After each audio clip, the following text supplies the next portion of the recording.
Hello friends, welcome to my channel Forest Girl. I have brought a new story for you guys. If you are new to my channel, please subscribe because every video of mine reaches you as soon as possible. So let's see the story of Forest Girl. A girl comes to the forest and to live for herself, the girl thinks of building a house under a stone mountain, then keeping the bag with everyone. First she makes the door by bringing wood, then she collects all the stones. Then the girl soaks the clay and makes a wall with stone and clay in the right left of the door. See how she makes it.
As soon as she makes a wall with stone, she also makes a window, then makes a string for that door, makes a hole in it.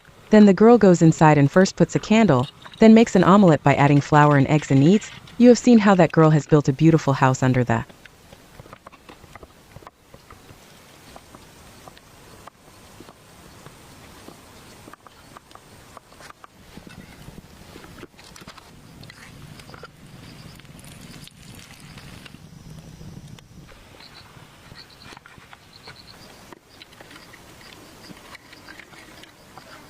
mountain. She is very talented. So friends, how did you get this story in the comments? Then we will meet one. Bye bye for now with a new story.